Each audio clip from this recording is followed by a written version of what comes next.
Hello, everyone, and welcome to my preview of the Fighting Spirit Unleashed show that's happening at the Hammerstein Ballroom of the three tour dates of the Boston show, the Hammerstein Ballroom show, and the East W Arena show. This is the only one that's going to be live on the New Japan World website. I'm sure they'll upload the rest of the shows before King of Pro Wrestling, but so far that's kind of just really been announced as really the Hammerstein Ballroom show being live.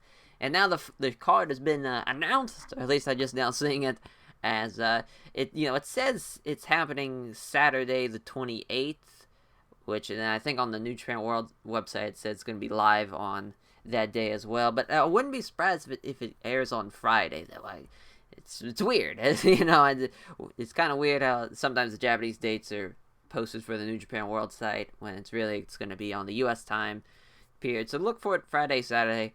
As it's gonna be a 8 match card. I just had to scroll up and see the rest of it. It's an 8 match card.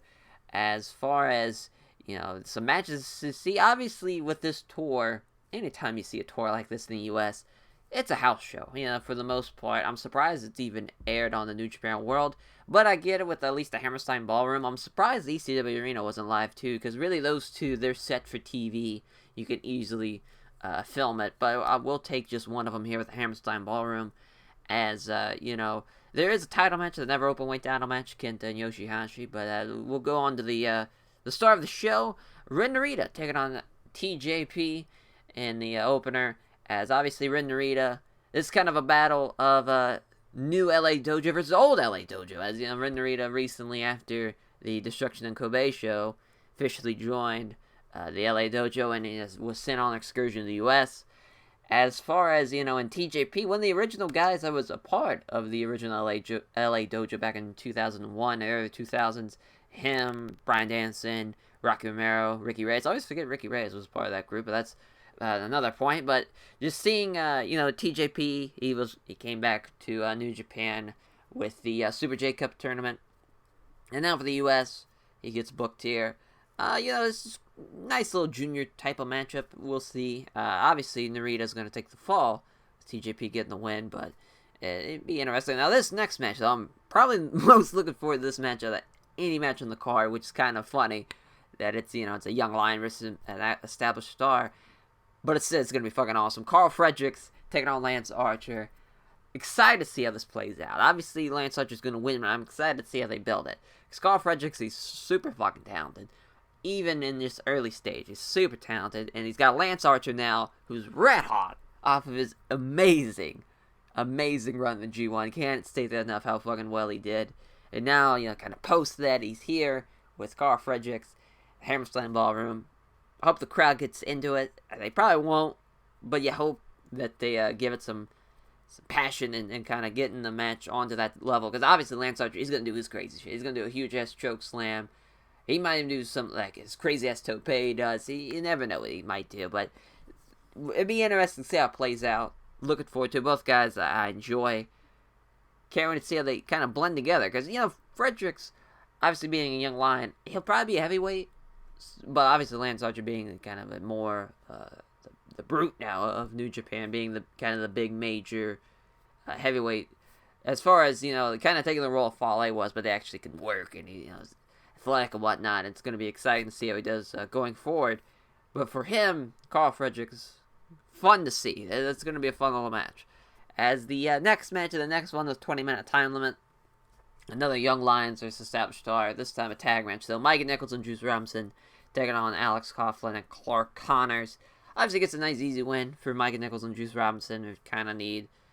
Juice obviously getting a King of Pro Wrestling, a U.S. title match. So really, this is a nice showing of Mikey Nichols to do something. Because really, his New Japan run so far has been lackluster. Nothing of excitement so far from him. So you hope we can see him in the future take a nice step, maybe in 2020. Take a nice step forward with New Japan and doing something productive. More productive, rather, than what he's doing right now. As the next match, 6-man tag. We have Roppongi 3K taking on GOD. Now, they, Sho and Yo, take on Tongalo and Tama Tonga the night before in Massachusetts. for the IWGP Heavyweight Tag Team titles. As obviously, I'm going to assume they're going to retain, just because it's not televised and whatnot. It's not going to be live on the New Japan World. But it'd be fucking awesome, though. Sho and Yodu still get the win. Now, here, they could still lose to Tongalo and Tama Tonga. But then also win this match here, with Sho and Yo and Raikkonen getting a win over the GOD team. I wouldn't be surprised if Jado takes the fall. Wouldn't surprise me one bit. But it's nice to see Jado being on the card, though. I will say that, being a fan of Jado and Gedo from many moons ago, almost 20 years ago. But still, it's nice to see. It's nice to see him on the card. And speaking of seeing nice on the card, what a dream six-man of the fucking Rock and Roll Express in Hiroshi Tanahashi on the same team, taking on LIJ of Bushi, Shingo, and Tetsuya Naito. Obviously, if you're probably unfamiliar and just like, why are the Rock and Roll Express on this card and on this tour? Gedo is a huge NWA fan. He was a huge NWA fan as a kid. His favorite wrestler was Dusty Rhodes. He loved the Rock and Roll Express and the Midnight Express. So it makes sense that now, being the booker of New Japan, you're going to book the guys you love, the guys you looked up to as a kid, and it's a great nostalgic feel. It's now or never with the Rock and Roll Express. They've had some matches with the Briscoes here in 2019 that have been, like, surprisingly good. You're just like, wow, you can't believe. Obviously, it's the credit to the Briscoes, too, but those guys pulling their weight, it's kind of now or never with them. Their last really tour of doing anything of Japan was in War in 1994. Obviously, a very long time ago. And even before then, it was All Japan in 88. So not a lot of mainstay as far as Japan goes for them. Obviously, they were more featured in the U.S. And a legendary team, obviously, and now in the WWE Hall of Fame, for what that's worth. I mean, one of the most revolutionary teams ever. And it's awesome to see them getting some light here.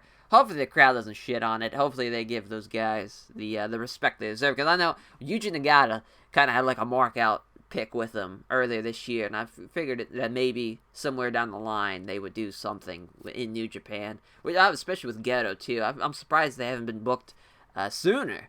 Just Gedo just being like, fuck it, let's just throw the Rock and Roll Express on the card type of thing. And then the undercard, somewhat, I guess that's the fifth match on the card. So kind of mid-tier of the card. It'd be fun, you know. And obviously Tanahashi's there, Naito's there, yeah, Shingo's there. There's talent there that, can do great shit. But then there's also the Rock and Roll Express to have their kind of showcase. I mean, they're getting booked to New Japan. That's a huge deal for them. And if you're cynical about it, if you're just like, those fucking dinosaurs don't belong here, whatever the fuck, just be fucking happy. I mean, can someone just be happy for someone? Like, it's just a house show. Like, let's just calm the fuck down. Again, surprised this is being aired. Because it's just, who fucking cares? It's a U.S. tour show. Nothing's gonna happen as far as big angles or anything like that. The fucking big thing that's happening next is King of Pro Wrestling. This is just a pit stop before that. That's just, and it's, giving more U.S. shows under New Japan's belt. That's all this is. Let's give these guys, something to, look forward to. The Rock and Roll Express being on a New Japan show. That's awesome. And also teaming up with Tanahashi, that's pretty cool. Back in the fucking awesome hair of Ricky Morton and Hiroshi Tanahashi. It's gonna be what is being talked about there. Obviously, I'd assume the Rock and Roll Express are gonna take the fall. You could have Bushi lose, but I'd probably put my money on the Rock and Roll Express taking the fall. But that's, there is that match. And then the next six-man tag of the team of Amazing Red, Tomohiro Ishii and Hiroki Goto, taking on Bullet Club of Gedo, Chase Owens and Jay White. The team of Amazing Red and Tomohiro Ishii, as I like to call him, Red Bull here. That's a fun-ass team. They're probably not going to do anything as far as just out into Japan, but here in the U.S., this fun little kind of 6-man, 8-man. I think they have a tag match on one of the 3 shows, maybe the ECW Arena show or the Massachusetts show. Either way, that's a fun-ass team, just as far as the name goes. Obviously, that's not their official name, but it'd be fucking awesome if they called them that. Obviously, with Jay White and Goto, after Jay White, shockingly, I will say that, shockingly beat Tetsuya Naito for the Intercontinental Championship. afterwards, Rokugoto came out, so they're building up to that. Think it's not booked for King of Pro Wrestling, those two against each other. I could be wrong on that, so they might be waiting for Power Struggle to do that. Either way, you would assume Naito, Jay White, the rematch is going to be at Wrestle Kingdom, or at least one of the Wrestle Kingdom shows. So that's, something forward to that. And then, obviously, Geto, Chase Owens, they really have no correlation together as far as teaming-wise. It's more of Geto and Jay White. And then, so it'd be nice to see Red getting a win here, honestly. Just being someone that's a U.S. guy. I think the crowd's going to be into him. Obviously, too, and he's a New York guy, so that'd be huge for him to get a win at Hammerstein. So I don't think definitely not. No, when he was in Ring of Honor, they never ran Hammerstein. I don't think when he was in Impact, they didn't run Hammerstein either. So that's a huge fucking accomplishment for him. Giving him a nice win too. So that's nice. Then the actual title match on the card, not the main event, kind of funny enough. Obviously, when you see the tag match and all the star power that's involved, you kind of understand why, but, it'd kind of be nice. But again, this match, too, not really main event quality worth, so there is that. But Kenta making his first defense of his Never Openweight Championship against Yoshihashi. As far as, the match, I think, is going to be surprisingly good. I think a lot of people probably look down on this match. Maybe not a huge fan of Yoshihashi or huge fan of... but Kenta's going to get a huge reaction, of course. Kenta, obviously, is bigger... Probably as far as, U.S. goes, people probably know him the most compared to, obviously, Naito and fucking Ibushi and whatnot. But he's going to get a pop. He's going to get a reaction. Him being Kenta. And now... So it's his heel shtick that he's doing in Japan right now isn't going to be... Hopefully he doesn't go into that thinking he's going to get heel heat. Because I don't think it's going to happen. I think he's going to get fucking adored by this crowd. I think a lot of people... The crowd's going to be behind him for the most part. It's going to be a different type of match of what Kenta's been doing right now in New Japan. I think he's going to win. I don't think he's going to drop the belt, anything like that. I think he's going to win. Win with the GTS. The crowd's going to pop for it. And it'll send the crowd home happy, funny enough, even though it's really the angle is that he's the bad guy. It's just the way it is here in the U.S. They're going to be behind him. As far as now the main event goes, we have a huge tag match here. 60-minute time limit, too, funny enough. Kota Ibushi, Kazuchika Okada teaming up together, taking on Evil and Sanada. Obviously, with King of Pro Wrestling on the horizon, you have Ibushi and Evil for the contract, and then you have Okada and Sanada for the title match.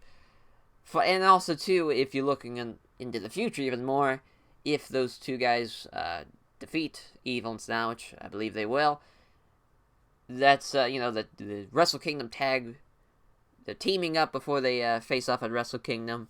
So here, with Ibushi and Okada, you could have Sanada beat Okada. Kind of would be very weird, but you could do it.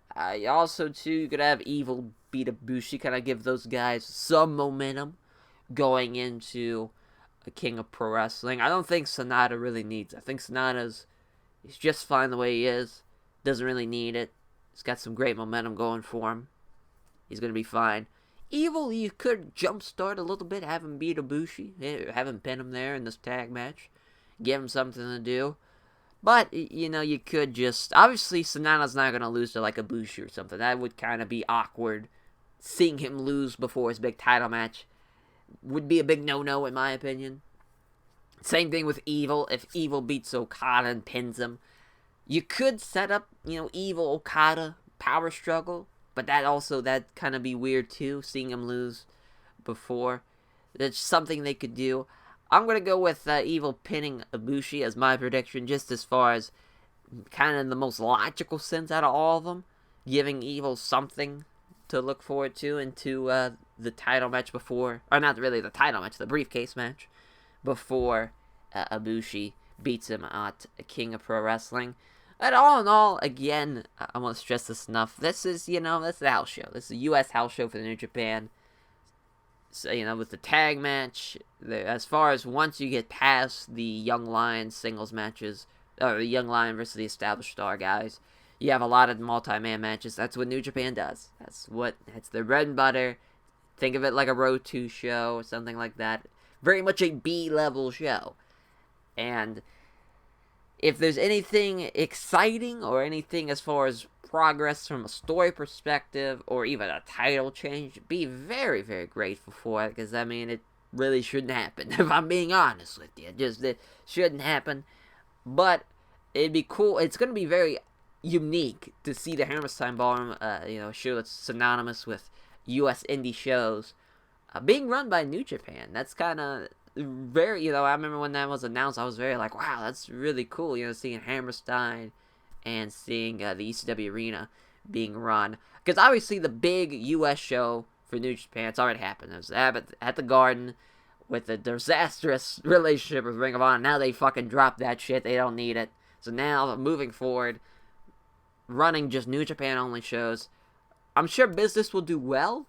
Maybe not extremely well, but they're running small enough shows, or small enough venues rather, that people are going to still pay tickets for. And I think a lot of people are spoiled right now as far as what New Japan's doing. A lot of people now have probably seen all these guys on this show already in person at a show in the U.S. So now it's not really a special attraction. It's kind of like, you get to see these guys again instead of for the first time you get to see these guys. So that's another thing too. But I'm honestly looking forward to the show. Usually I kind of shit on these U.S. shows, but this one, it's a bit different. The tour's different. Obviously, it's a little bit more important than what the earlier U.S. tour shows are happening. When it was kind of like a split crew, while there was shows happening in Japan the next night. Here, you're in the middle of the tour. You got almost a week, and almost 2 weeks actually, before King of Pro Wrestling happens. So a lot of guys are gonna be fresh, ready to go for that show. It's a perfect time for schedule. So we'll see how it goes, but I will catch you guys for my review of the Fighting Spirit Unleashed show happening at the Hammerstein Ballroom. Take care.